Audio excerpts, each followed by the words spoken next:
Very good, Barbara. Dr. Stähli from University Hospital in Zurich.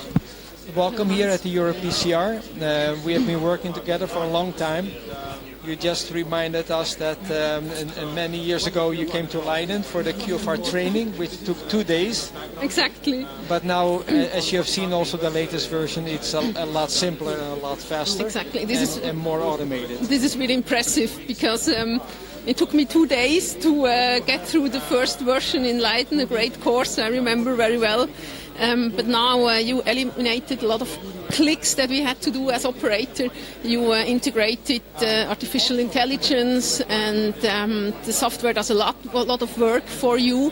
And at the end, you get really very nice analysis, function analysis of the vessel just based on the angiogram. And that's really very, very, congratulations to this progress you did. Very impressive with the software during the last years. And we just heard from one of your colleagues in Switzerland that it should be a single click. Yes. And he said that's doable, but we are also working towards maybe not a single click, but maybe 2 clicks, but to further automate it and make it really suitable for the... And also the information we get as operators, this has really tremendously been improved and enriched. We get the QFR of serial lesions, we can do IMR, we can do analysis in diffusely diseased vessels, so very, very impressive. And I think this will be the future, not to use a wire, not to use adenosine, to really very fast analyze the vessel during your corneoangiogram, without wire, without adenosine, with lower costs at the end. And then you can also illustrate very nicely to the patient what is the result of the functional analysis. This is, I think, very important. When you have a negative result, you don't need to stand. You really see very nicely your vessel in green, and the patient will understand the quite difficult functional analysis. Well, that is also what you mentioned just a moment ago, that you use it also towards the patient in reporting, that if you show them a green vessel, that it's very easy to explain to the patients that things are okay, and if it is red, that most likely something needs to be done. Yeah, so the patient can really see the functional analysis you do and how you analyze in a very sophisticated way the vessel. And I think nowadays this is important to inform patients. Yeah. And also, of course, you are a great contributor to the FAVOR 3 outcome study. Thank you very much for that. So we are looking forward to the results, and at the moment we have to enroll patients, of course. I think this will then really give us outcome data and complement the huge data we already have so far on QFR. Sure, yeah. And you mentioned also that you're doing more QFR-based studies at the moment. Yeah. I mean, the FAVOR 3 is one, but you are also involved in all kinds of other studies. Yeah. Can you briefly say something about that? Yeah, so we together plan sub-studies, QFR sub-studies on our large trials.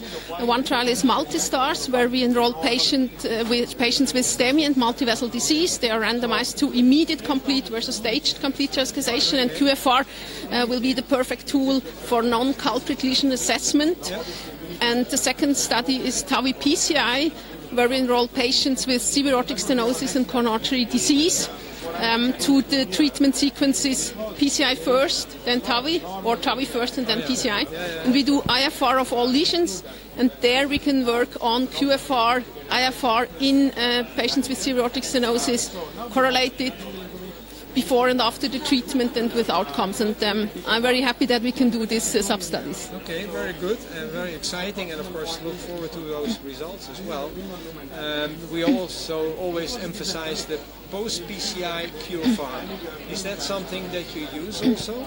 Yeah, so QFR at the moment we use mainly for studies, but also in challenging patients, just to get this additional information. And think in everyday clinical practice you often don't do post-PCI FFR, but post-PCI QFR is very easily done without the wire, without adenosine, and you can check your results. Yeah, exactly. So that is also, I think, one of the advantages. Great advantages, in addition to that you know the anatomy, stent sizing, and exactly. Of the stents, and there are also other approaches that are coming up for interventions, of course. But I think that's where it has a lot of advantages. And Yeah, so I think that it has advantages in just the regular intermediate stenosis, but as you said, in particular patient subsets, small vessels, non-culprit lesions, maybe you don't want to do invasive hemodynamic assessment in ACS patients, you just don't feel comfortable, and there QFR is a great modality. Yeah. Well, we certainly look forward also to your results with the IMR. The QFR IMR, we just demonstrate it to you, and you will be using it also. And we certainly look forward to your results and feedback on what you think of that particular extension of QFR. I think this is an important extension. We see in more and more patients with angina and non-obstructive coronary arteries. We need to investigate them, and we are doing that currently invasively with CFR IMR measurements, but IMR angio will be a very nice modality in these patients. Yeah.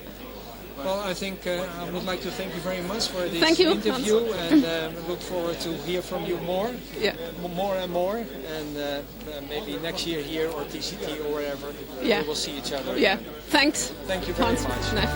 Thank you very much. Bye.